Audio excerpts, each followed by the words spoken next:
Chapter 2. Silence. The night did not pass easily or quickly, though it passed in silence. The nohetka have no voice.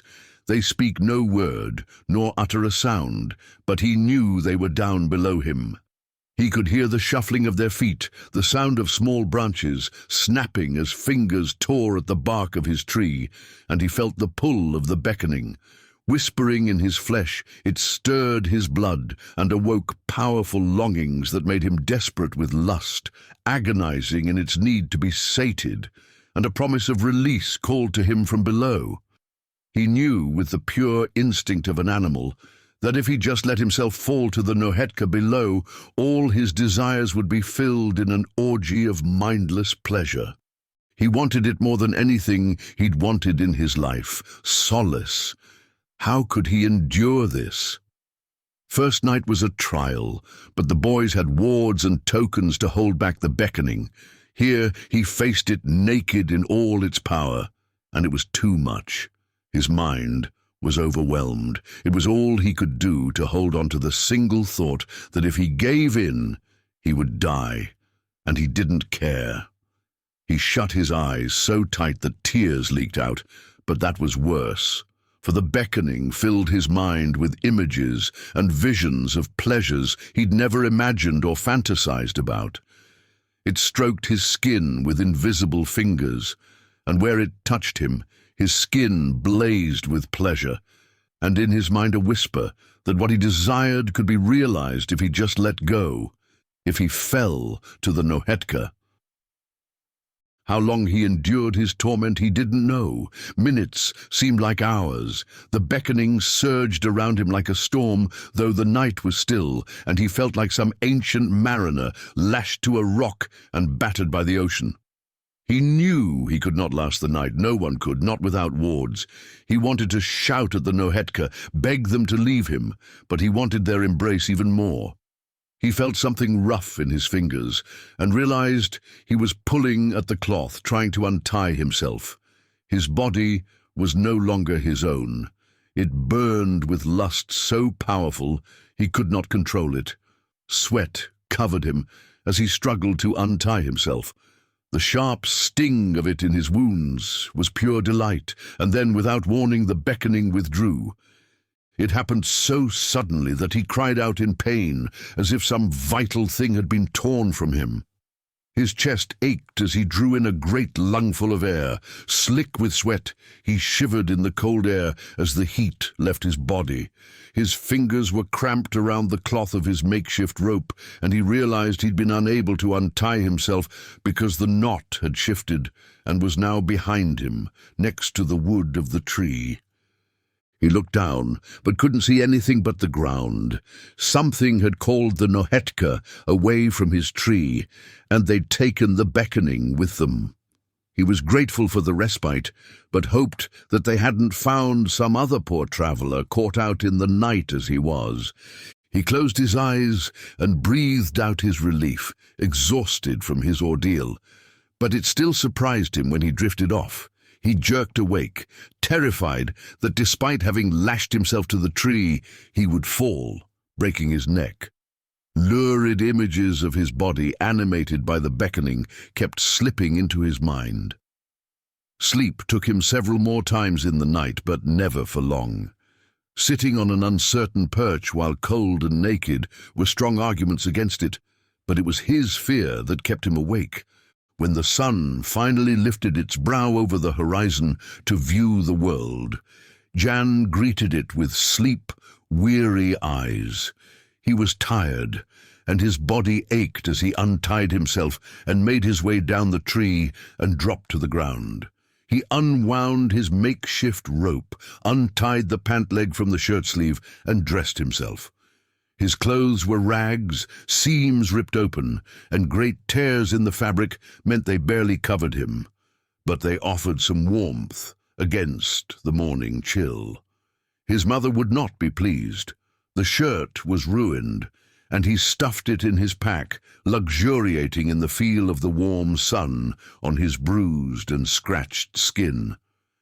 He searched for a few minutes before he found his boots and pack, untouched by the dead, though it looked like the fox he'd seen had worried at the leather of his left boot for a while before going off to hunt for more promising food. He pulled them on and made his way back to the road. His father would be angry that he had stopped to take a nap or hadn't stayed in Miller's Down for another night. He was angry with himself, but he also felt a sense of pride. He had survived his first night, and he'd done it without runes or wards. Few men could say that. He tasted the word on his lips. Today, he was a boy no more. His heart swelled in his chest, and the thoughts of his father's anger faded. He relished the idea of telling his father and brothers how he had braved the night, of his cleverness at using his clothes as a rope to climb to safety. They would call him foolish for stopping to nap so late in the afternoon, but they would also slap his back and congratulate him on becoming a man. The fear of the night was fading in the light of the morning sun. He felt full of life, as only a man can who has spent the night in death's company. A rabbit, seeing him coming, dashed into the underbrush by the road, and he felt a strange kinship with it. He had been prey last night and survived. He understood somewhat how the rabbit must feel. Tired from the long night, he was tempted to lie down again in the morning sun and sleep. But though he was exhausted, he wanted to hurry home to his family and put the safety of SOMMERSTONE's walls between him and the world. His village was 2 hours away at a brisk walk, and his family would be worried that he hadn't returned yesterday. They would fear the worst. Rummaging through his pack, he found some cheese, hard biscuits, and an apple Elita had packed for him before he'd left. How the fox had missed them he didn't know, but he was grateful. He ate the cheese and apple, saving the biscuits for later, and set off at a brisk pace. The sound of wildlife and the wind in the leaves and grass were a strange contrast to the night before, when he'd wakened from his nightmare. They were the same sounds, but now they filled him with hope, not fear. The nohetka that had hunted him were gone. They eschewed the light of the sun, which would boil the beckoning from their flesh. The beckoning sustained them, and without it, they were powerless and lifeless. He was safe. Jan walked for several hours, his long strides devouring the landscape. His breeches fluttered in the breeze, flashing tan skin through the dozens of tears and rips. But for all his bedraggled appearance, Jan was in high spirits. He crossed the terrain quickly and soon came to the brook-water stream that angled past his village. He was maybe 15 or 20 minutes from home now, and he paused a moment to kneel and drink. Splashing cold water on his face, arms and chest, he washed the stink of fear and sweat off his body. He still looked wretched, with his clothes torn and stained, but he felt much better for his quick bath. He pulled his boots off and waded across the stream. On the other side, his boots back on, Jan put speed back into his stride, whistling tunelessly. He was almost home, and the night of terror was nothing but a terrible memory. It wasn't until he rounded the last bend and saw the tumbled walls of his village that he realized he had not heard the sounds of children playing or women gossiping, of men shouting in mock anger at one another over a game of dice. SOMMERSTONE was as silent as the tumbled stones that had once been its walls. Moving slowly, his steps hesitant and faltering, he climbed over the tumbled rocks. He refused to believe what he saw as he moved into the streets. Though his eyes saw the devastation, his other senses lied to him. The mournful howl of the wind was the crying of a baby. A door blown shut by that same wind was the bark of a dog. But he knew beyond denial, as every child of the world knows, that death has no mercy, and death had come to his village. The shattered walls that had once protected SOMMERSTONE, now lying in ruin, meant that no one lived. With growing horror he realized what had drawn the nohetka off the night before. Standing staring at the street filled with bodies. All he could think of was that these dead would rise at sunset, friends and family who would hunt him with the same relentless silence of the nohetka he had escaped only hours ago. He moved at random, or perhaps his feet carried him down remembered paths he could no longer recognize, until he found himself where the north gate had stood. He stopped then, looking at his home, his village, through eyes that should have been filled with tears, but were instead filled with dust. He did not know how long he stood there, taking in the devastation. It might have been hours. Gradually he came to his senses. He couldn't stay, but he couldn't leave his people like this either. The entire village needed purifying with fire, but it wasn't possible. The funerary kiln was in ruins, and there were too many bodies. The sanguinal had been pulled down, and the columbarium had been broken into. Urns lay scattered on the ground, the ash and bone fragments mingling with mud and dirt. He would have to set the village on fire, burn every home, set fire to every body, and even then, the Beckoning would take up their bones, jerking the charred skeletons through the night to attack another village. But at least they would be robbed of their flesh. No one could feel the allure of the dead when they were nothing but charred bone, even though in time the Beckoning would build their flesh up again. For a while at least, they would be loathsome. Dimly, through the shock, he realized it wouldn't be enough. He could never purify the dead the way they needed to be. There were too many, and he didn't know any of the seals to bind the funerary jars, assuming he could find any jars intact.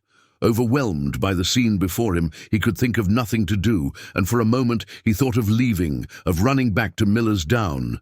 But then, what would become of his family? He couldn't leave them here, waiting for the night to come and their bodies violated. If he could do nothing for Summerstone, he would at least find his family and make a pyre for them.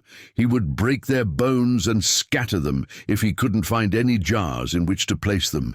He felt a little guilty at giving his family such preference, but pushed the emotion aside. If he couldn't feel grief, he decided, he would not feel guilt. If there was time afterwards, he would set the village on fire. He made his way to where his home had been, to search for the bodies of his family. They should all be there, but he had to be sure. He did not know how long he spent sifting through the rubble, hoping that he wouldn't find his brothers or sister, mother or father, hoping that not finding them meant they had fled and survived, dreading that not finding them meant the Beckoning had already taken them. Hours passed that seemed like days, but couldn't have been, because the dead would have risen and taken him to his own death. Eventually, he found them all. Anna, Lyle, Tams, Stefan, Duke and his parents, dead and undefiled. He did his best, but it wasn't a proper funeral. With the kiln smashed, he was hard-pressed to make the fire hot enough, though there was plenty of wood. The sun mercifully seemed to stay its course, waiting for him to do what he needed before moving its way across the sky. In the ruins of the kiln's basement, he found some bottles of sanguis left unbroken. The viscous fluid used by the tailleur to burn the dead was pungent, and ritual required the bodies of the dead to be immersed in the liquid, a full day and night. Kept in the sanguinal, protected by seals that kept out the Beckoning, the fluid seeped into the bodies through slight cuts made by family and friends, tokens of love and respect. There was no time for that, so he made the cuts and rubbed the honey-thick fluid into them and then drenched their clothes in it. He doused their bodies before setting them on fire. His hands were sticky from blood and sanguis, his clothes stained with it. The sharp smell of it filled his nostrils and stung his eyes. When he finished and lit the fire, he stood numbly watching his family burn. The flames were a brilliant white, tinged with orange and red. They roared and hissed loudly, the last sound Summerstone would ever make. Smoke curled up to the sky, even as it washed over him, a last embrace from his family. It stung his eyes, drawing forth the tears that he could not shed earlier. But they were unreal and devoid of sorrow. He breathed in the stench of burning flesh, pulled it deep into his lungs, even as it choked him. The smoke danced about, filled with shapes, ghostly wisps too ephemeral to touch. Through his tears, he could make out other shapes, blurred but more solid than the smoke. He didn't know if it was his imagination or the ghosts of SOMMERSTONE. They probably weren't real, he thought. Why should the ghosts of his family linger when he felt no sorrow or grief? Numb and alone, he watched while the bodies of his mother and father, brothers and sister burned with an intensity that cracked bone and turned flesh to ash. And then, without conscious thought, he moved forward toward the flames. The heat from the pyre poured into him like a white-hot agony until it stirred some kindred emotion from his numbed senses. His flesh wanted to pull back from the flames that scorched him, turning his skin red, blistering it, and sending smoldering wisps up from his tattered clothes. But something terrible and powerful stirred deep within his soul and pulled him forward. They were leaving him, going where he could not, and leaving him here in this hellish world. His soul keened in harmony with the pain of the fire as it scorched him, driving him into the flames to join in one last embrace with his family. Unthinking, he moved toward the flames and oblivion. The shapes in the smoke moved then, stepping between him and the flames. They weren't ghosts after all, or his imagination. They were men, drawn by the smoke of his fire. They stepped in front of him. Half a dozen stood between Jan and the flames. They must have felt the heat of it on their backs, but did not move, did not touch him, knowing what a touch could do. They stood between him and oblivion, between him and the beckoning that had taken his family, and the darkness that threatened to swallow his soul. Not the same, but somehow he sensed they were related. Anger, hatred, grief, and a dozen other emotions coursed through him now, but the flames that devoured his family scorched all feeling from him. All he wanted was to plunge himself into those flames, to have the fire scour him clean and purge his guilt until only ash and bone remained. But the men would not move, and Jan lacked the will to confront them. He turned away, resigned to his fate. Picking up a torch, he moved to set the village on fire, but other men were there already. They were gathering the dead, marking them with runes, preparing his townsmen for the grave by binding their bodies to death. A dozen other pyres were burning now. There was nothing for him to do that the others could not do better, so he turned back to his family. The men were still there, but he no longer felt the desire to join the flames. He no longer felt anything. Though his despair had receded, it was not gone. He could sense it lurking on the edge of awareness. So he stood as the flames devoured his family and watched with dry eyes, unfeeling as his world crashed down around him.